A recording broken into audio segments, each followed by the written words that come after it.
Alô, avizinhas de plantão! Está no ar mais um podcast da Fênix de Salto Alto. E hoje aqui para nos abrilhantar nesse ninho mais quentinho do planeta, que tá cheio de avizinhas surgindo para o nosso voo, né? Eu trouxe uma convidada muito especial, eu conheci ela há muito pouco tempo, pouquíssimo tempo, e a gente super conectou.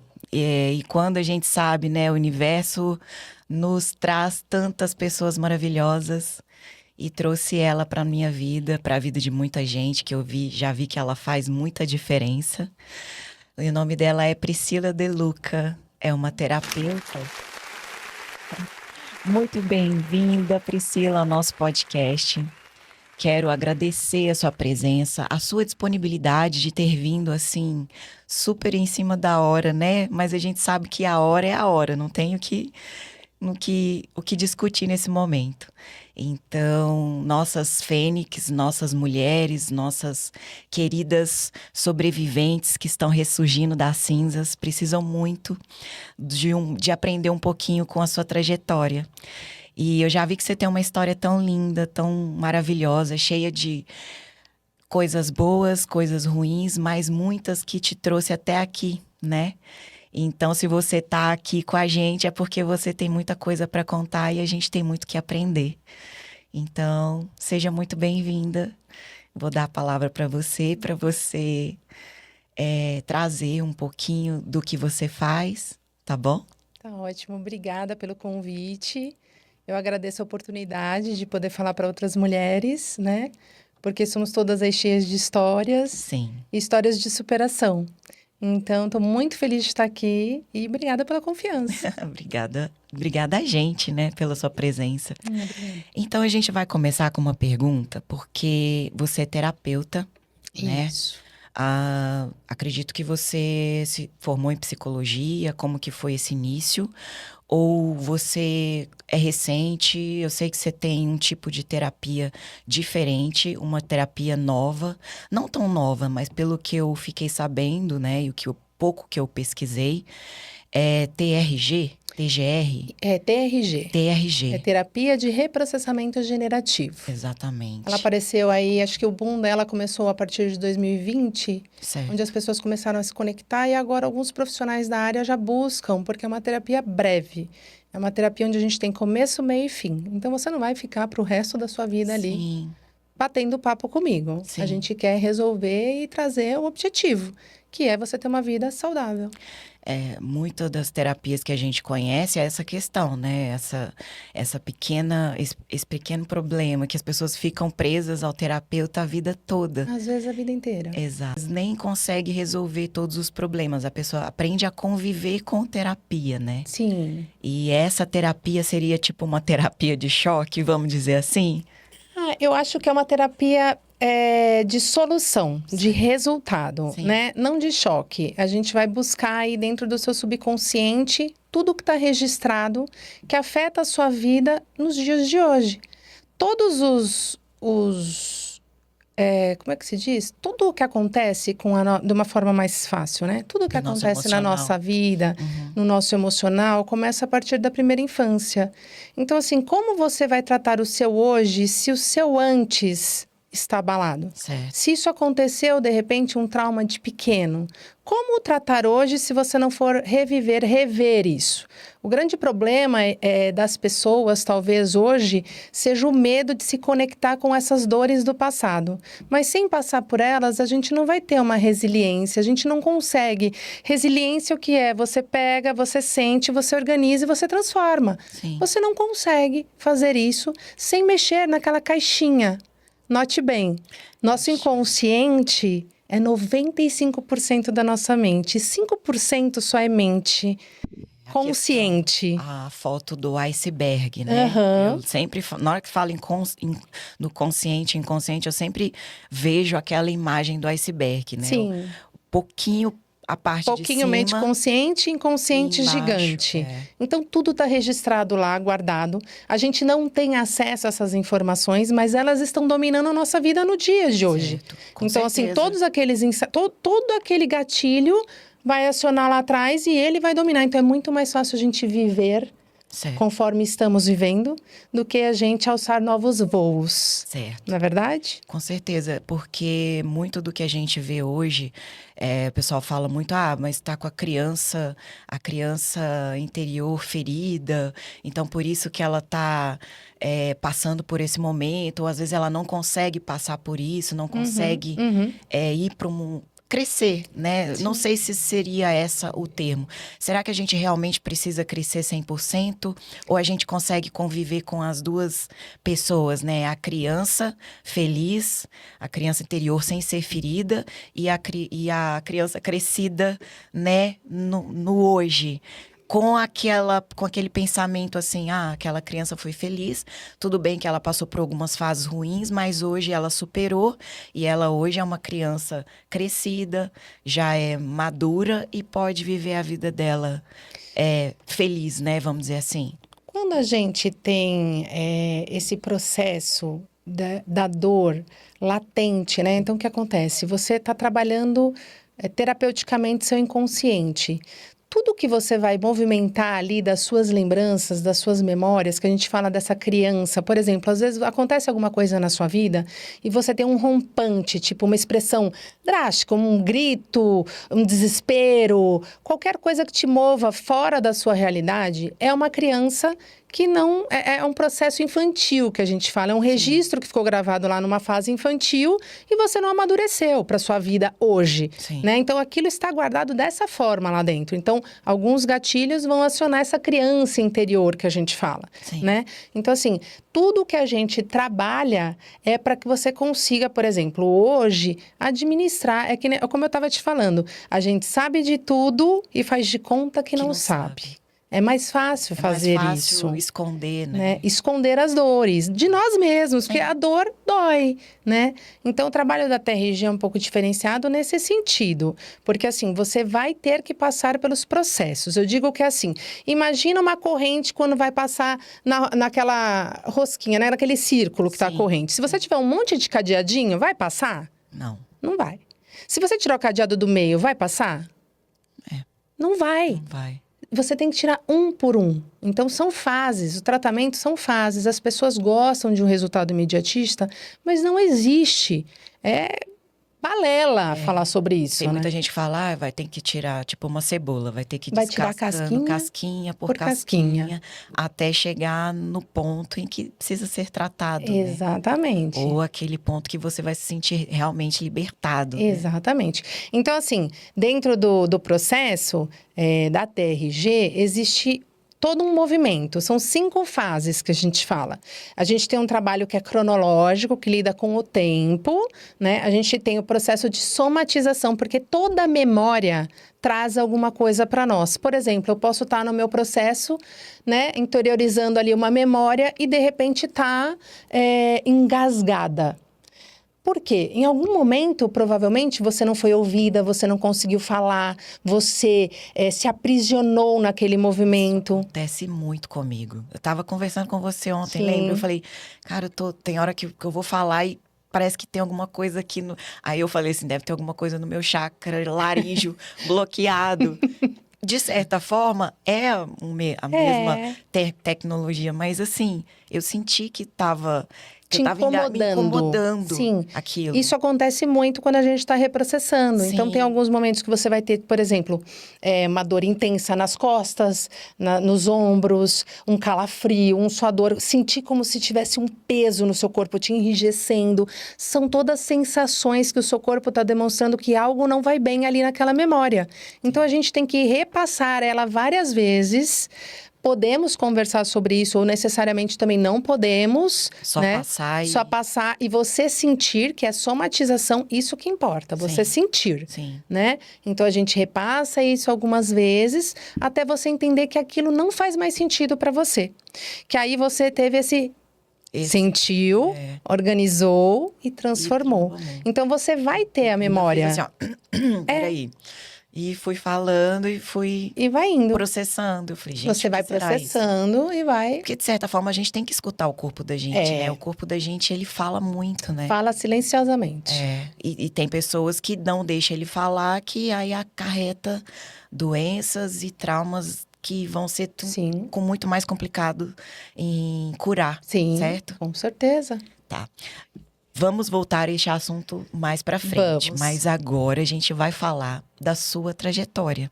Como que você chegou ao ponto que você está hoje? Psicóloga, terapeuta, nos auxiliando, nos abrilhantando, né? Aqui na Fênix de Salto Alto. Começou sua carreira o quê? Sua vida profissional com 15 anos? 15 anos, como a Saiu. gente estava conversando, né? Vim de uma família paternalmente muito bem estruturada. Minha mãe era uma pessoa mais humilde. Você sempre mas morou assim, em São Paulo? sempre morei em São Paulo. Mas esses dois polos conversavam muito bem, pai e mãe. Então, minha vida foi muito tranquila. Então, não tenho, assim... Lembranças de alguma lembranças coisa que trágicas, faltou? não tenho, né?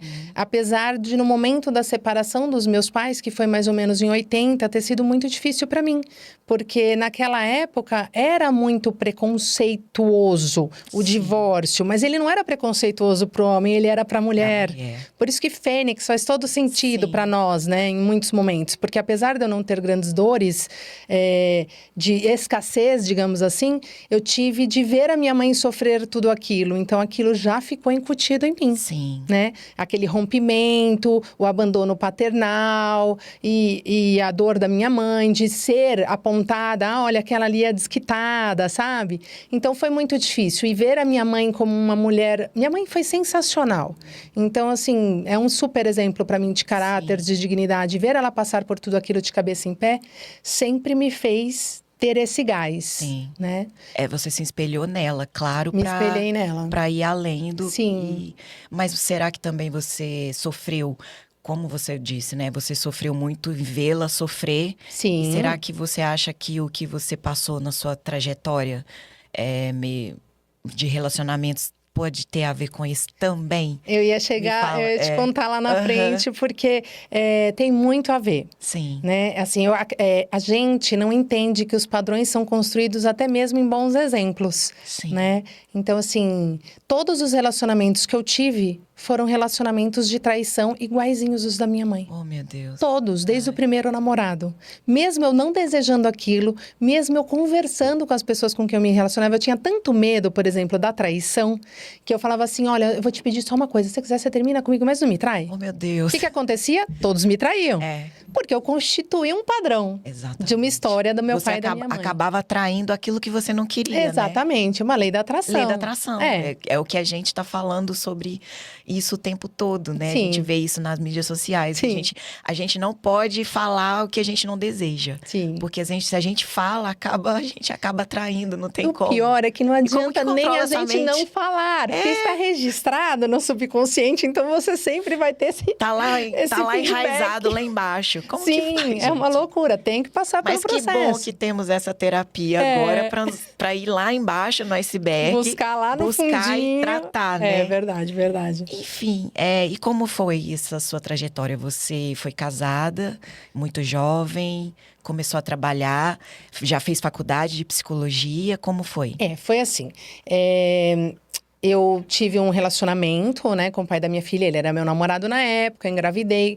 Mas eles eram de uma classe social muito diferente da minha. Mais alta? Muito alta e, enfim... Para eles, todas as pessoas tinham interesse a mais, né? E não era isso que acontecia. Eu gostava muito dele, enfim. Acabei que engravidei. E a família pressionou ele meio que para me abandonar, assim. Eles queriam, na verdade, que eu fizesse um aborto. Né? Nossa, Deus. Isso é totalmente fora da minha realidade. Mas e a sua família, não? Sim, a minha família me acolheu, né? Mas a família dele não.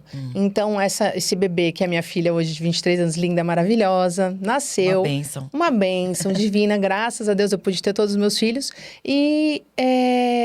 Mas foi uma pressão muito grande. Porque assim, eu fui ameaçada, eu fui perseguida. Depois, quando ela tinha 4 anos, o pai dela faleceu num acidente de carro. E assim, eles nunca assumiram essa neta, né? Nunca foi assumida. Mas ele, antes do acidente, ele chegou a assumir? Não, ou ele sim. Ele participou. Ele chegou a ser pai presente. Ele foi um pai, mas a família não aceitava ela. Não, dizia que não era a neta dele. Mesmo com DNA, mesmo com tudo certinho, não aceitava. Acontece. O que a gente faz para poder passar por isso? A gente tem que tomar uma decisão, né? Eu tinha a decisão de viver amargurada o resto da minha vida e eu tinha a decisão de viver bem com a minha filha. Minha decisão foi viver bem com a minha filha. Então, assim, acabou se tornando um insignificante. Se você botar ela sentada hoje aqui, ela vai falar, eu tenho minha mãe, né? E a minha filha é engraçada. Ela fala assim, você foi tão dura comigo. Eu falo assim pra ela, eu fui dura, aí vou chorar. Eu fui dura porque você só tinha a mim. Ah, que lindo. E se eu faltasse, você saberia viver bem. E ela outro dia falou, nossa, eu te agradeço por isso. Porque é assim que a gente tem que pensar. É uma gratidão, né? É uma gratidão. E foram vários probleminhas, claro, para ela, difícil entender durante o caminho da vida, né? Da trajetória dela. Sim. Mas hoje isso é resolvido. Assim, eu falo, me dói pensar nessa situação de eu ter que ser, às vezes, tão enfática com ela para que ela entendesse que éramos nós, por nós, né? Não tinha mais Mas ninguém, não que né? isso seja uma dor ou algo que me magoa. Não, é uma coisa resolvida. Mas esse período é muito difícil quando a gente fala de mãe com filhos, Sim. né? E eu imagino que muitas mulheres passem por isso. Minha mãe mesmo, vamos entrar um pouco mais a fundo. Sim. A minha mãe hoje, ela mora numa clínica de repouso. Sim. Ela tem demência grau 1,5. E eu falo mesmo com meu noivo, e as pessoas até falam, né? Hoje ela, assim, é um carinho gigantesco comigo. Quem vê minha mãe me tratando, fala, nossa, ela sempre te tratou assim, mas não foi assim. Eu sempre fui uma filha eu sempre fui muito obediente, mas a minha mãe, ela sempre foi muito dura comigo. Mas eu entendi, e hoje eu sei, e a gente sabe, porque nós estamos aqui para ensinar tudo que a gente aprendeu, né? E para falar que isso não é uma dor. Na verdade, eu agradeço a ela. Porque eu, com 10 anos de idade, eu arrumava uma casa inteira, eu fazia comida, era questão de obrigação, coisa que mães e pais hoje não fazem hoje com os filhos. Então, assim, se eu sei lavar roupa, passar roupa, arrumar uma casa, fazer comida desde os 10 anos de idade, minha mãe me obrigava. Teve uma vez que eu falei com o meu noivo, eu até falei, amor, a minha letra hoje é bonita, porque a minha mãe, quando ela via que minha letra estava feia no caderno, refazer. Ela rasgava ele todo. Ela arrancava todas as folhas. Não tô falando com vocês a verdade. Ela arrancava todas as folhas. Ela comprava um caderno, mesmo a gente sem condição. Ela ia lá, comprava um caderno, encapava e falava, agora eu quero que você refaça todas as lições. Era muito comum, né? Era muito comum. A gente tinha caderno de caligrafia, sabe? Que você fazia a letra pequena. Então, assim, hoje as pessoas nem escrevem, né? É tudo no celular. Tecnológico. Então, assim, gratidão, mãe. Hoje, se a gente, graças a Deus, está te dando uma qualidade melhor de vida. Claro que nem tudo é muito perfeito, mas, assim, eu agradeço todos os dias, porque às vezes teve dias que eu não entendia, né? Aquela dureza. Mas saiba que, com certeza, a sua filha, às vezes ela fala isso, meio que assim, você foi muito dura, porque ela vê e compara. Sabe? Muito com outras mas ela colocou, né? Ela se posicionou desse jeito, assim. Tipo assim, obrigada porque você foi dura, porque eu sei fazer tudo porque você... Exatamente. Mas não era uma dureza igual de antigamente. Não. Antigamente era diferente. Né? Mas era um pouquinho mais assim, intencional. Tipo, olha, você pode resolver isso sozinha, não dependa de mim pra tudo. Porque pode ser que eu não poderia ser que eu não estivesse todo, lá, né? E ela precisaria se virar. Então, eu fui ensinando, apesar do meu segundo relacionamento, essa paternidade ter sido assumida por ele. Mas é como eu sempre falo, o paizinho dela está falecido. Né? E você se casou novamente? Isso, né? Eu me casei novamente. E teve um relacionamento feliz com traições também? Porque os padrões continuaram. Continuaram todos, estavam lá presentes. Até descobrir a cura. Exatamente, nossa, estavam muito, mas eu não via, né? Então era assim, eu comecei a me relacionar e isso acontece com muitas mulheres. Quando o homem, ele devolve, ele dá essa devolutiva da forma que a gente imagina, é ele no céu e Deus na terra, eu falo. Sim. Né? E assim foi indo, e maravilhoso, éramos de igreja e tivemos... Cristãos, né? Cristãos, e tivemos mais um filho super desejado, e a outra filha maravilhoso, tudo certo, família linda, maravilhosa. Até que... um dia... Começou um pouquinho antes, até que começou assim: eu acho que você precisa parar de trabalhar para cuidar dos filhos. Eu acho que as crianças estão abandonadas. Então começaram aqueles. Mas você trabalhava com o que, né? Nessa época, eu estava como se fosse chama assistente de campo, que é um termo que eles têm para quem substitui as gerentes quando estão de licença ou sim. tá um setor sem na natura. Sim. Trabalhava lá e aí ele começou. Não, porque eu acho que as crianças estão muito sozinhas. Não, porque eu acho que você tá ficando muito tempo. Às vezes eu trabalhava até meia-noite mesmo, era uma loucura. Sim. Mas tudo bem, era meu trabalho. E aí eu comecei a colocar aquilo na minha cabeça. Eu acho que realmente eu tô trabalhando. Não, eu acho que as crianças estão sozinhas. Aí você começa a pensar pelo outro, né?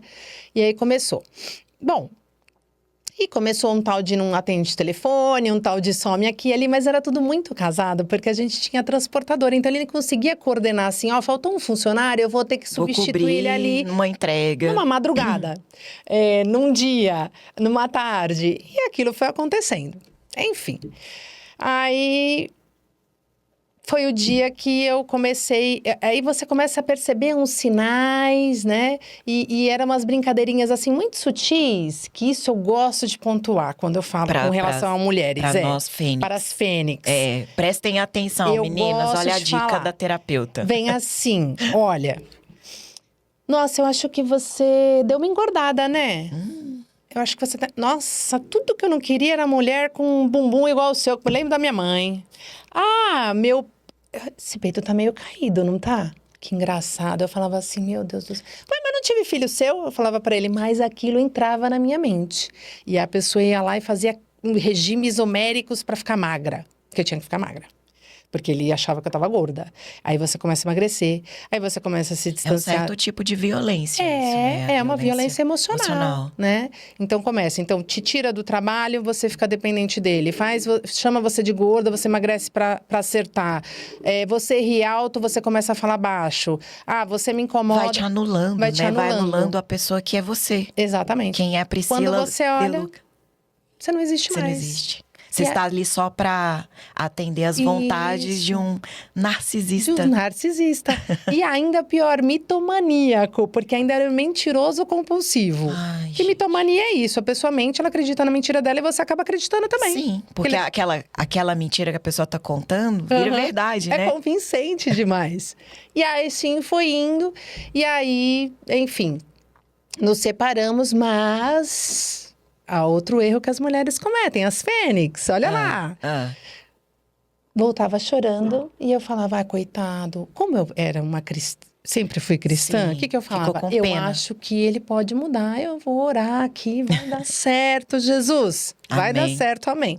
Aí, a pessoa não mudava, né? Mas você chegou a voltar? Voltei duas vezes tentativas, ainda. Duas vezes. Deu chance. E aí, quando... eu descobri que estava grávida, a filha dele com uma amante tinha nascido. Eu descobri. Ou seja, nós temos irmãozinhos ali bem próximos. Bem próximos. Né? Então, assim, para mim foi super difícil. Depois eu descobri muitas outras coisas que deturparam muito a minha visão sobre mim mesma. Porque inicialmente a gente imagina que isso é culpa nossa. Onde eu errei? Exatamente, eu ia te falar isso agora. A gente acha que a culpa é da nossa. Por que a gente não viu? Onde eu errei? Onde eu errei? O que eu fiz de errado pra ele? Poxa, eu não fui ir pra esse caminho. suficiente. Eu não, né? Se eu tivesse feito, você sempre fica colocando os porquês pra você. Sim. Né? Sendo que os porquês é uma questão de caráter. Exato. Né? Então, assim... Você acredita que a pessoa pode mudar? Que uma pessoa pode mudar? Ela tem que querer. Sim. Né? É muito difícil, né? Tipo, de repente ele, sei lá, indo pra igreja ou colocando, mudando. Você acha que a pessoa eu acredito pode que, mudar? Terapeuticamente falando, a gente tem alguns caminhos para seguir que possa acontecer. Mas a pessoa porque tem aquele ditado, né? Pau que nasce torto. Nunca se endireita, mas... depende muito das pessoas. Um narcisista, dificilmente ele vai falar, eu vou pra terapia. Ele não vai falar, eu vou pra terapia. Porque ele é maravilhoso, ele é um deus, ele é um ícone, mesmo só ele existe, ele só precisa dele mesmo, né? Então, assim, a gente tá falando aqui de uma pessoa que não tem esses traços, né? Mitomania são doenças, então, assim, pode ser que resolva, pode ser que não resolva, depende aí da condução, do tratamento, da disposição da pessoa, né? Sim. Meu Deus. Que história. Enfim, você se separou, ficou casada com ele quanto tempo? 11. 11? Você tem 2 filhos com Tenho ele. 2 filhos. Vida que segue. E depois, o que você fez quando você estava separada? Qual foi o seu próximo passo? Porque a gente não pode ficar parada no tempo, né? As não coisas podemos. acontecem. Você saiu de um emprego, você trabalhava Sim. administrativamente. Sim. Qual foi a sua primeira... O que eu vou fazer agora? Bom. Porque tem muitas fênixes que estão neste momento, Sim. né? Nos ouvindo. É parar, respirar, pedir Deus. Qual o próximo passo? Recomeçar? Qual idade você tinha? Ai, eu não consigo lembrar agora. Tem muitos anos? Ai, tem tempo, né? Sim. Tem 11 já praticamente aí também, que a gente já... 40 É, por aí. e poucos. 40. 39. Ele... O que acontece, né? Quando a gente terminou, inicialmente eu realmente eu não tinha todas essas armas que a gente vai construindo e a gente não tinha nem também tantos acessos como é hoje. Não tinha um YouTube da vida pra nos dar. Não tinha uma que você terapia lá faz. que você ouve e fala, putz, acho que isso serve pra mim. E terapia era coisa também bem mais cara, né? Sim, e também não tão comum igual é hoje, né? Não se falava tanto. Eu tava bem Terapia depressiva. era coisa de louco, né? Tava bem depressiva inicialmente. Eu falei, meu Deus, e agora? Né? Só que eu sempre fui muito orgulhosa. E você tinha 3 filhos, né? Então assim, Né? na minha separação, quando eu cheguei no advogado e a gente tinha empresa junto, tal, assim, junto, mas não tava no papel, né? E aí que eu tive que ouvir algumas aberrações, eu falei, aqui não. Eu fiz assim, pode deixar que eu me viro sozinha. E dali foi talvez a virada de chave. Eu falei, Sim. não, eu não vou ouvir nada de ninguém, eu não admito que me fale esse tipo de coisa. Fui trabalhar. Aí eu falei, meu Deus do céu, já tô velha pro mercado, o que vai acontecer? Não vou conseguir me reinserir. Comecei a colocar aquilo na minha cabeça. Sim. Falei, bom... As crenças. As crenças limitantes. Aí fui fazer um curso falei, vou fazer design de sobrancelha que tá em alta. Aham. E comecei a viver do design de sobrancelha. Eu falava, gente, eu não acredito, meu Deus, é providente. Tô vivendo do design de sobrancelha, maravilha. Hoje muitas mulheres, né, têm isso. Vão pra Graças essa a área da Deus, beleza. área da beleza, tem a questão das unhas de gel. Sim. É design de sobrancelha, maquiadora. Sim. O que temos é espaço para quem quer trabalhar, né? Exatamente, é só você querer. Sim. Você vai achar um nicho, né? Sim. E aí, e sustentando a minha casa, tranquilamente, com design, montei um estúdio de sobrancelha, fiz um curso de maquiagem. E aí, nisso veio uma proposta para eu trabalhar na Natura. Era um projeto que eles estavam iniciando, que ia ser um projeto regional para gente dar treinamento de venda para as consultoras, porque a linha de maquiagem não ia tão bem, e incentivar elas a usarem, experimentarem. Então, começou uns projetinhos pequenos, era 3 vezes por semana, eu conseguia conciliar com o meu estúdio aberto. Ótimo, excelente. Depois virou nível Brasil. Aí eu tinha que viajar, tipo, de segunda a sexta. Aí eu falei, cara, o que eu vou fazer? Aí eu vou pra Natura. Pra aquele... Vou voltar pro meu cantinho. Sim. Fiquei lá 7 anos. Aí foi maravilhoso, só que muito desgastante, porque é uma vida solitária. Por mais que você ganhe dinheiro, existe uma coisa que eu falo que é importante. O dinheiro, ele tem que te fazer bem. Sim. Se ele não te faz bem, não adianta. Então, assim, de lá foram 24 quilos a mais. De lá foram 2 alopécias que eu tive. Fiquei careca em 2 lugares, do dia pra noite, que era estresse. Estresse o tempo todo, muita cobrança, Muita né? cobrança, Mundo você tem que fazer o negócio corporativo acontecer. Sim. Você sabe como é. Sim. E um dia eu pedi pra Deus, eu voltei de uma viagem, que eu falo que Deus, ele me responde, né? Eu sou muito fiel a isso. E aí eu sentei na beirinha da minha cama e falei assim, Deus, o senhor sabe que eu sou... Porreta. Eu gosto de dinheiro, Deus, mas esse dinheiro, eu vou morrer. Tá eu senti sofrido. quando eu voltei dessa última viagem, assim, a sensação do meu corpo era de morte, assim. Tava muito desgastada. E aí, eu falei assim, cheguei pro meu companheiro, né? Na época, que era um namorado, eu falei assim, ó, eu vou trabalhar mais 1 ano, eu preciso pensar o que eu vou fazer nesse 1 ano. Eu falei, Deus, eu aguento mais 1 ano, eu acho. Mas, 1 ano é mas se o senhor achar que eu vou morrer, o senhor me ajuda e me tira disso. O que aconteceu, mulher? Deu Tirou. 2 meses, acabou o projeto. Nossa. Acabou, Tá vendo? assim, Não pode pedir não pede pra tanto Deus. afinco, porque ele escuta. Ele escuta tudo. Vem tudo, não tem jeito. Vem E às vezes nem tudo. falando alto, é só pensando. Foi. E aí a gente sente, acabou. Emana e vem. E aí foi, acabou o projeto. Eu falei, meu Deus, o que eu vou fazer? Bom, o que eu sei fazer? Beleza? Beleza. Vou montar um Isso. Salão. Salão. Montei um salão. Nisso, veio Pandemia? 6 meses depois. Ixi. Todo o meu dinheiro investido lá veio a pandemia. Foi logo quando eu cheguei em São Paulo Oh, também. que delícia, Setembro. mulher. Aí eu fiquei no desespero. Aí eu falei, é agora. Que aí eu tinha perdido tudo que eu tinha. E aí, pior, eu ainda tinha uma reserva. Que eu emprestei pro meu pai Ai, e meu pai misericórdia. quebrou. Ai, Senhor. Ou seja, todo mundo quebrou. Minha família inteira quebrou. Foi todo mundo pro buraco. Mas aí é o que acontece, né? Parece que tudo vem pra nos ensinar alguma É. coisa, né? Às vezes nem a reserva era suficiente. Exatamente. Ia conseguir resolver. Não ia dar Era conta. realmente pra você se reinventar. E aí, cinzas? Surgiu das cinzas, né? Aí 00. foi. Porque eu acho assim, igual a gente estava até conversando sobre isso. Eu não acho que a gente recomece do zero.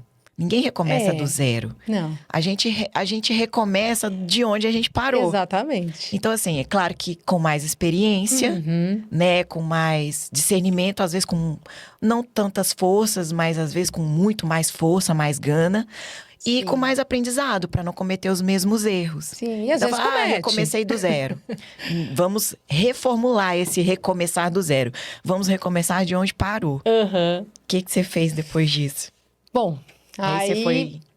depois, fechei esse salão, abri um outro espaço com uma amiga, né, que era menor. Aham. Eu falei, ó, fica com a parte de cabelo, eu vou com a minha parte. A gente Pra tentou você ali ver, mais né? um aninho. As pessoas se reinventam, né? Ver o que Nas acontece estratégias. ali, porque era uma outra dinâmica, as pessoas estavam acostumadas com aquele atendimento em domicílio. Uhum. Então a conta chegou assim um tempo que a gente falou, ó, não tá fechando, vamos batendo, correr né? atrás do negócio. E aí continuei atendendo em domicílio, que aí eu não tinha despesas de aluguel, de nada mais, e foi acontecendo também, até que um dia eu ouvi a frase. Que frase? A frase. Eu ouvi assim, uma pessoa falando assim na internet. As pessoas te contam sua vida até na fila do pão? Eu falei, meu Deus, sou eu essa.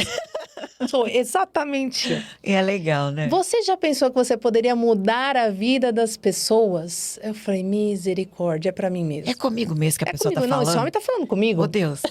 Né? Tem que ser assim tão direto? Exatamente. Aí eu peguei e comecei, e fui atrás da TRG. Eu acho que eu sei quem é. É. Que é o Jair Soares. Sim, eu já vi esse cara falando isso. Ele fala, e eu falei, gente, é exatamente o que esse homem tá falando, sou eu vou nessa. Aí eu falei, meu Deus, vou estudar. Estudei, fiquei fazendo curso 1 ano quase. E aí foi assim, inicialmente por esse encantamento e de imaginar assim, puxa, eu vou poder fazer aquilo que eu queria, porque em 90 eu entrei em psicologia. Mas olha como o destino é engraçado. Eu fui furtada por 2 amigas de 10 anos, uma folha de cheque na época, e teve um processo judicial, porque eu descobri, então fui ameaçada. Foi interrompida a minha faculdade. Eu não poder, Sim. não, comecei a ficar com medo de sair de casa. Então, eu dei 1 ano, eu tranquei minha matrícula e falei, acho que não é mais para mim. Tipo, até me traumatizei com a Sim. psicologia na Olha, época. Que loucura. Mas aí, é um curso livre, né? Você não precisa ser formada, né, na terapia. Eu já exerci esse trabalho na parte da beleza. A gente sempre está ouvindo as nossas Sim. clientes, né? Se comovendo com as suas histórias e tentando ajudar como a gente pode. E aí eu falei, vou fazer. Fiz. Agora eu estou na minha pós de psicanálise e neurociência. Que E linda. continuo estudando. E é isso. E agora eu já atendo, né? Então, Você atende em consultório? Você vai em eu faço casa, online. Hoje É. em dia a gente, graças a Deus, tem essa possibilidade, Que né? dá para as pessoas De de outros chegar- lugares acessarem, Sim, é mais do mundo fácil. todo, né? Uhum. Não só do Brasil, né? Exatamente. E essa história da TRG, vamos voltar a esse tipo de terapia, né? O Jair Soares, que Isso. começou com essa ideia. É uma metodologia, Sim. né? Ele foi juntando, ele foi testando até chegar nesse combo que dá muito certo. Hoje tem muitos psicólogos, psicanalistas usando, fazendo, que são métodos de resultado, Sim. né? Para que a pessoa consiga ir seguir. Ela não precisa ficar a vida toda ali, tentando chegar num resultado. Às vezes eu ouço assim, eu fiz muitas cartinhas de perdão para minha mãe, né? Quando alguém me conta isso, né? E eu falo, mas você perdoou? Tudo que você lembra que a tua mãe te fez não mexe mais com você? E a pessoa fala, não, eu ainda sinto. Por que que sempre a pessoa fala que vai fazer cartinha e tem que fazer para a mãe, né? É porque realmente tem alguma coisa ali, né? Só do Precisamos fato de ser pensar, para ela. né? Me conta então, você pode compartilhar alguma das histórias ou alguns casos ou exemplos para a gente se conectar, para ver a gente se inspirar e, quem sabe, procurar esse tipo de terapia também? Uhum. Então, acho que os casos que mais mexem comigo interiormente, porque também, diferentemente de um psicólogo, um psicanalista que tem que ter uma distância do seu paciente, é normal isso, porque é dentro da grade, terapeuta não. Eu acho que a gente é mais empático com o outro e a gente cria até uma leve proximidade, né? O que eu sinto muito é quando são os casos de abuso, mexem muito comigo, porque eu fico pensando qual a capacidade do ser humano, né? Normalmente esses abusos são entre mãe e filhos ou pai e filhos, né? E isso me dói um pouco. Quando eu vejo aquela dor, eu sinto um pouco essa dor do meu paciente, porque é muito difícil você imaginar que a pessoa que era para te proteger, ela está Tá abrindo, né? Para alguém te. Ou às vezes abre a guarda tá para alguém te maltratando a sua alma, né? maltratar. Digamos assim, maltratando a sua alma. Então, eu sinto muito, tipo assim, tem histórias, por exemplo, ela é muito novinha, o pai abusava dela, ela não tinha coragem de contar para a mãe, por exemplo, que isso acontecia. E muito me estranha, e no decorrer do tratamento, a gente foi visualizando que essa mãe, ela tinha uma interpretação disso, mas as mulheres, elas foram criadas, as mais antigas, para fazer de conta que nada está acontecendo. Então, é muito normal, se a gente olhar as pessoas mais velhas. Se torna normal no dia de hoje, mas antigamente era muito normal. Então, essa mulher já é uma mulher mais velha que eu, então a mãe dela, né, vem de uma outra Outra geração. geração. E aí As mulheres o eram pai muito caladas. violentava dela, né, enquanto ela era pequena, até 12 anos. Porque quando ela começou a se transformar o corpo como mulher, ele já não tinha mais interesse porque ele era um pedófilo, Meu né? Deus. Então ele gostava de criança. Então E foi desde muito desde nova? muito nova, Tipo, quantos anos? 5? uns Sei. 4 aninhos, mais ou menos Misericórdia. assim. E aí foi até esses 12 e ela ficava quietinha e ela não contava. E é uma coisa muito dura de ouvir assim: a minha mãe saía com os meus irmãos, porque ela foi a filha escolhida, né? A minha mãe saía com os meus irmãos e quando ela saía me dava um desespero, porque eu já sabia o que ia acontecer, né? Porque a criança, ela se acostuma, né? E aí quando ela Ela acha cresce. que aquilo pode ser um normal das casas das Para pessoas, você ter porque uma ela é ideia, ela tão jovem. interpretava que, em alguns momentos, ela achava que o pai amava ela, que aquele era uma forma, ela colocou na cabeça dela que era uma forma de amor do pai dela, Ai, meu né? Deus, isso é tão triste. E aí, nesse processo, ela, com 12 anos, quando o corpo foi mudando, ela foi apanhando do pai, né? Então ela achou que o pai parou de amá-la. É mais ou menos isso, que ele já não queria mais, mas é que aí ela tinha que sofrer essas dores. Então, só ela na casa apanhava. Nossa, então ela sofreu a vida toda. Ela sofreu em várias Fases vertentes, diferentes, fases diferentes. E aí essa mãe pega e a irmã mais velha já tinha ido embora, ela pega e fala: "Não, agora você vai morar com a sua irmã". Então, note bem, foi o jeito da mãe dela conseguir proteger ela, Tipo, arrancar tirá-la ela de de casa, casa. porque ela nunca falaria para aquele pai: "Não faça isso". Então a gente tem várias, né? E Vários aí, posicionamentos como aí dentro do seria um tratamento. tratamento assim? A pessoa chega e ela já fala de cara isso? Ela sabe que o problema é esse? Ou aí senta, vamos conversar, me fala um pouco de É. você, por que que você buscou A terapia? gente tem sempre uma sessão Uhum, diagnóstica, né, que a gente conversa para a gente entender um pouco mais sobre a história dessa pessoa, né, desse sim. paciente. Então, o que que acontece? Na TRG, é aquilo que eu te falei, são fases. Então, a gente tem uma cronologia de tempo. Normalmente, a gente vai fazer essa terapia, né, o nosso tratamento, de 5 em 5 anos, a gente vai tentar rever o que que aconteceu na sua vida durante esses 5 anos, que sejam pontos importantes que te marcaram, né?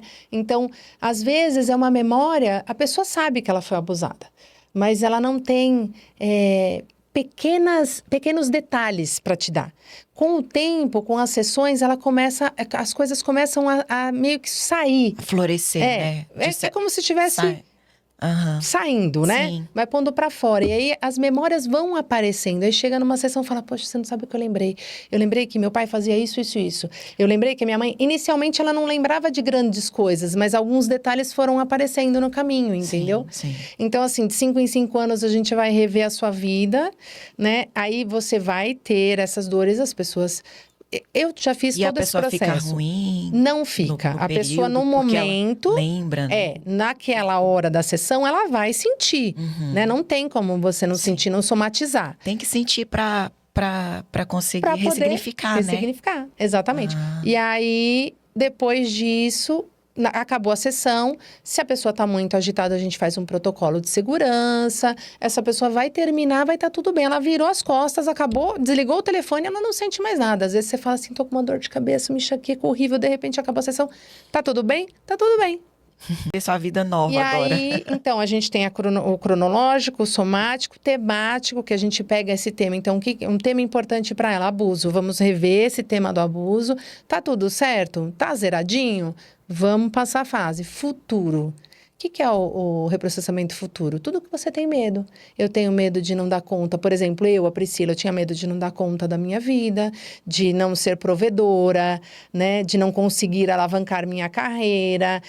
E muitas vezes eu me vejo impactada e eu falo, não, vamos repensar isso. Vamos voltar a essa linha do pensamento, porque a gente é humano. Sim. Né? Terapeuta, psicólogo, todos somos humanos. Então, só que a gente tem a ferramenta para ficar trabalhando para isso rodar de uma forma diferente, né? Na nossa cabeça, que é o que a gente ajuda vocês a caminharem para isso. Então, no futuro, o que eu tenho medo do futuro? Eu tenho medo disso. Vamos rever tudo isso aqui. Porque todo medo do futuro ou incerteza, isso é uma coisa muito comum do ser humano.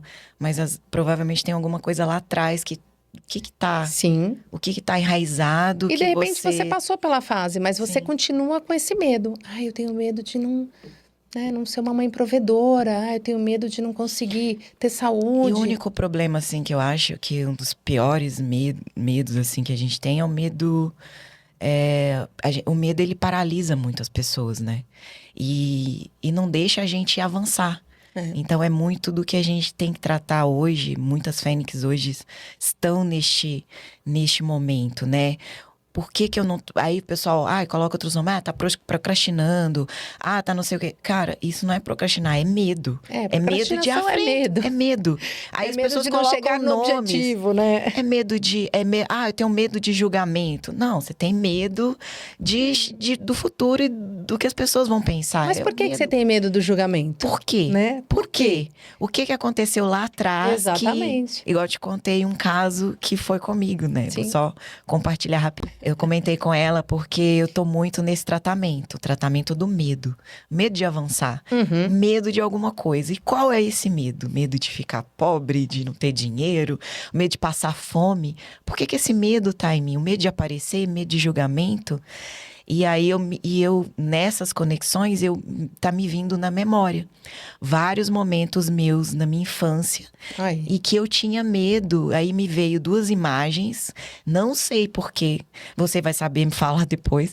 Mas não sei porque essas imagens apareceram. Do nada eu lembrei de 2 momentos na minha vida quando eu era pequena. De um deles eu tava fazendo um teatrinho numa escolinha, no jardim de infância. E eu era letra E. Né? Então, eu tinha um versinho pra falar, que não sei o quê, eu tenho um lacinho e tal. E eu nem lembro muito, mas acho que se eu me esforçar, eu me lembro qual que era o verso. Mas eu tinha que segurar a folha do e aparecer na frente de todo mundo. Pasmem vocês, eu fazendo podcast, eu tenho medo de aparecer pra rede social, assim que a gente vai além, gente. E eu lá na frente, e eu comecei a chorar. E eu gritava, e eu chorava, e eu chorava, e as lágrimas escorriam, não sei por quê. Me veio essa lembrança. Isso é um deles. E aí eu lembro que a professora me pegou no colo, e aí eu fiz o teatrinho com a professora me segurando no colo, e eu lá com a folhinha falando, O que que isso tem a ver? Não sei. A gente tá fazendo a terapia teste para descobrir. A gente vai Lá fazer, na frente né? eu conto pra Exatamente. vocês. O outro momento foi numa festa de junina, todo mundo sabe que eu sou mineira. Então a gente tinha muita quadrilha. E lá eu tava vestida de roupa de quadrilha, só que minha roupa de quadrilha era muito diferente das outras meninas. A situação financeira da minha família não era tão boa, não deu pra comprar uma roupa, né, a caráter. Então minha mãe, ela, na sua Customizou. maravilhosa, do jeito que ela era, se virava nos 30, dava o seu jeito. Ela customizou uma roupa, me levou numa vizinha pra me fazer uma maquiagem. Quando ela vizinha me fez a maquiagem, ao invés dela fazer as pontinhas, pintinha. as pintinhas, ela fez 2 corações no meu rosto. E eu cheguei lá toda linda. Eu saí de lá linda, achando que eu tava E tava arrasando. linda, né? Só que quando eu cheguei no evento, lá na festinha, que ia apresentar, ia dançar quadrilha, não tinha ninguém com coração na bochecha. Só Era você. só eu. E eu olhei para as outras crianças e falei, gente, mas não tá parecido, eu tô diferente delas. Aham. Aí eu comecei a chorar. Eu me escondi atrás da cortina e quem disse que eu saía? Eu não conseguia sair. Nossa. Porque eu me comparei com as outras crianças, né? E aí me veio essas 2 imagens. Eu falei, gente, como que quando a gente começa a buscar Sim. o que tá impedindo, por que que a gente tem esse medo, É. como que a resposta vem. Às vezes eu contei pro meu subconsciente e num dia ele veio e falou, pô, pá, tá aí, ó. Deixa eu te dar uma pontinha do que eu acho que pode ser. Tá aí, é uma parte. E aquilo me veio tem com uma alguma consciência. coisinha aí. E quando me veio isso, me veio uma consciência tão grande e uma certeza que aquilo ali estava me trazendo informações que eu precisava tratar isso, né? Uhum. E até porque eu preciso ir mais além do que eu estou. Porque a gente tá aí todos os dias, né? Porque essas dores vêm nessa primeira infância. Sim. Né? A gente tem muito espelhamento, a gente tem muita rejeição. Acontece, não tem jeito. Sim. Né? A gente tem que prestar atenção. Até acho interessante a gente falar assim, tipo, para pais, no âmbito geral, né? Muito cuidado com a sua reatividade. Querendo ou não, a gente faz uma marca ali naquela Sim. criança muito pequena que ainda não tem compreensão. Sim. Então, assim, às vezes a gente fala assim, mas o cara é violento. O que ele viu dentro da casa dele? Sim. Qual foi o espelhamento? Será que ele já não passou por isso em algum momento? Será que ele já não teve acesso a essa violência? Então, assim, não tirando a razão, né? Não tá certo, nada, mas existe sempre porquês atrás de todos os adultos. Sempre. E estão lá desde pequenininho, né? Quem nós somos hoje, Nossa construção na verdade, de traço de caráter é até de 1 a 7, de 0, né? Nascidos a 7, 9 anos. Então, assim, a gente tem que prestar atenção que Então, dali de 0 a 9, a gente tem ali uma formação, né? Então, o que aconteceu para você ficar tão desesperada assim? Sim. A gente tem que observar, o que observar. aconteceu. Aconteceu algum movimento que te desesperou. Não é só você naquele momento que te desesperou. Já tinha acontecido com alguma coisa certeza, antes. com certeza. Né? Mas foi tipo assim, um tratamento praticamente. Eu falei, poxa. E a validação de das onde? pessoas. Você percebe como ela está presente? Sim, o Quando tempo você chegou todo. com o coraçãozinho, você queria ser validada por toda aquela sociedade. E de repente você viu que Exatamente. você era diferente. Será que. Vão. O medo, né? Já gerou aquele medo. Já me gerou Hoje a já te insegurança. gera o quê? Tenho medo. Tenho medo Tenho medo de avançar. Tenho medo de ir. do que a pessoa vai pensar. Do que a pessoa vai pensar. do Tô que eu sendo tô julgada. falando, Do que eu tô falando. do que eu tô vestindo, do meu cabelo. A gente, isso. a mulher, normalmente, ela busca, né, a validação, né? Igual tem muita gente que fala assim, a mulher veste pra outra mulher, né? Não é nem pro homem. Na verdade, a gente, infelizmente, a gente quer ser assim. aceito. A gente quer aceito. Aí, eu vou te falar uma última fase que eu não te contei ainda. Aí, quando a gente estiver lá na frente, depois que a gente passar pelos seus medos, a gente potencializa isso. Quais são os seus desejos? Pois é. Entende? E Porque, é assim, difícil. Olha só, TRG é a difícil. única terapia que vai reprocessar algo que não existe no futuro. Não existe. O seu Gente, futuro não existe. Tá na sua cabeça. A gente tá criando Uma- e tá materializando, Isso, né? aí você faz o quê no final? Potencializa tudo aquilo para o melhor. Mostra para o seu subconsciente que pode ser diferente. Sim. Né? Então, Que vai ser diferente. E que vai ser diferente. É isso que é legal. Que Por isso vai que ser tem diferente. começo, meio e fim. Ai, gente, é lindo, gente. Todo mundo tem que fazer essa terapia. Não é? Nossa, Porque muito legal. ao invés de você... Não que, né, a gente critique os outros tipos de terapia, porque eu até trouxe vários e tô Sim, trazendo a sim. nossa série, essa série que a gente tá montando, são as séries da terapia da Fênix. E que hoje faz com que mostra como que a gente estava e como a gente tá na nossa trajetória e aonde a gente vai chegar. Sim. Porque a gente não vai sozinha, Não. sabe? Sozinha. Aí a gente vai usar a experiência de outras pessoas, vai se identificar. Olha, a pessoa passou por uma situação parecida com a minha. Sim. Como que ela lidou com essa dor? Será que eu não também... Como nós somos seres humanos iguais, todo mundo. Claro que uns são mais fortes, outros são mais frágeis. Uns têm mais apoio, outros têm menos apoio. Sim. Ou às vezes tem gente que não tem apoio nenhum. Como eu. Já aconteceu muito. Hoje, graças a Deus, eu aprendi muito a meditar. Eu sempre fui muito acelerada, ligado no 220. Ainda sou, mas eu tenho muito a melhorar. Mas assim, as terapias hoje, elas nos ajudam a nos reconstruir, né? E a ressignificar toda a dor e transformar aquela dor num livro, num e-book, numa metodologia. Trouxe aí para você uma técnica, a forma que você tem. Hoje ela te dá um sustento, tenho certeza que você vai voar cada vez mais.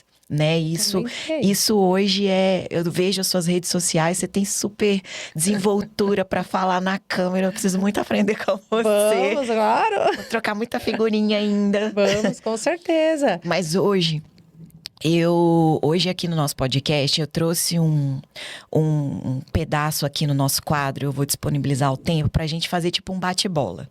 Eu vou te falar algumas palavras e você tipo a da Marília Gabriela, sabe? Cara a cara. Só que tem o nome, é o Momento Faísca.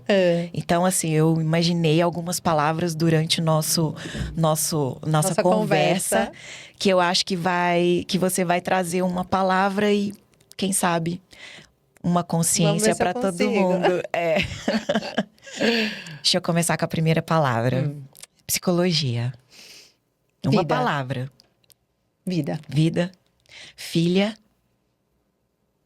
Maior amor do mundo. Uma palavra. Amor. É difícil? É difícil. Verdade. Psicóloga. Uma palavra, vamos lá. É difícil, vai. Raiva. Tá aí dentro. Fala a primeira, não tenha vergonha. Tô pensando, raiva. Inexistente, às vezes. Ótimo. É ótimo, inexistente, olha. Não quero sentir. Vergonha. Medo. Dinheiro. Gosto. Maquiagem. Beleza. E amor. Tudo. Muito bem. Tudo. Amor é tudo. Passou no teste. Acho que quando a gente pensa aquela parte assim da raiva, acho que é uma coisa inexistente, porque quando ela começa, para mim, eu tento extinguir ela de dentro de mim. Exato. Eu não aceito ser uma pessoa que vive de raiva. Sim. E são escolhas. Exato. A gente tem que ter decisões na vida. É uma decisão que eu tive lá atrás. Eu vivi muito tempo com isso, nos meus processos de dor. E eu disse que eu não sentiria. Então, assim, eu trabalho essa raiva. Você acredita que você perdoa todo mundo na sua vida? Sim. Eu convivo super bem com todas as pessoas. Assim, eu não guardo dores. Não vale a gente guardar, né? A gente tem que viver bem. As histórias aconteceram, elas passaram. Dessas dores surgiram aprendizados que eu trabalho hoje para que elas não reaconteçam. Né? A gente sempre está em trabalhos constantes, não tem jeito. Não. Faz uma parte vida, da vida. A vida é uma transformação, né? Faz parte da vida. E a dor faz parte da vida. E viver também, às vezes, coisas que a gente não quer, faz parte da vida. Tem uma frase que eu gosto muito, eu aprendi ela com José Roberto Marques. É no veneno que está o antídoto. Exatamente. Então, a gente tem que aprender a conviver com ele, mas tem que saber o que a gente vai fazer dele. Verdade. Né? Então, essa frase, para mim, eu levo para a vida toda. Aí, é isso. Muito obrigada. Obrigada Eu falei com você que passa rápido, muito né? rápido. É. Por mim, eu ficaria horas já aqui. Então, é muito gostoso. Dá Muito. vontade de fazer mais horas. Aí a gente vai falando cada assunto. Verdade. Então, assim, primeiramente, agradecer a sua presença mais uma vez. Obrigada. Onde nós podemos encontrar a nossa querida Priscila De Luca. Tá certo. Nome chique esse, hein? É chique, né? Muito Você chique. É de rica, amor. Ai, você é rica, amor. Nós somos ricas. Independente de valores, a gente é rica de energia, Rica né? de energia, de Exatamente, vontade, de curiosidade, de inovação. Persistência. Somos fênix. Somos fênix, mulher. Então, olha só. Eu tenho as redes, né? Que é o Sim. Priscila De Luca. Que meu Priscila De Luca é chato de escrever, mas depois você deixa lá pro pessoal. A gente vai fazer um QR Code para as Isso. pessoas que assistem ou no YouTube, tem o podcast também no... Isso. Ai, nos cortes, e tem também, eu tô no Instagram, mas o mais importante eu tenho no podcast no Spotify, gente. Tá esqueci certo. a palavra. Não tem problema. Spotify. É muita coisa pra gente lembrar. Ai, Somos uma só. Somos uma só. Precisamos ter aqui um assistente aqui do lado. A gente tem os nossos assistentes, mas aí a gente também tem os assistentes pós-gravação, que tem vários cortes. Tá certo. Né? Mas a gente às vezes gosta de colocar uns cortes, porque é engraçado, sabe? Aí coloca Eu gosto. aquela imagem de preto e branco. Ai, errei, nossa, vamos tentar de novo e tal. Até que a gente não errou aqui nada, Não, tá minha tão filha, bonito. eu acho que daqui a pouco eu vou poder fazer podcast ao vivo. Olha que maravilha. Sabe, com pessoas participando, mandando perguntas. E aí eu vou ter um cara aqui pra me passar as perguntas e a gente faz as perguntas pra ela. Vai ter o pontinho. Sim, é muito chique isso, né? Então, aí eu tenho as redes sociais, eu só trabalho com o Instagram e o TikTok, Sim. né? E meu telefone mesmo, que você vai disponibilizar, que é o meu acesso pra gente também fazer a nossa pré-consulta, né? E aí as nossas consultas são online. No processo. Vocês vão ver, vão saber mais notícias logo à frente. Então, minhas fênix, espero que vocês tenham gostado muito desse nosso podcast, a nossa princesa maravilhosa, Priscila De Luca, que trouxe tanto ensinamento pra gente. Então, tá aí mais uma terapia que vai nos ajudar, né? A criar grandes voos, sair desse período de medo, tirar um pouco essa insegurança do nosso peito e ir atrás dos nossos sonhos, que é isso que importa.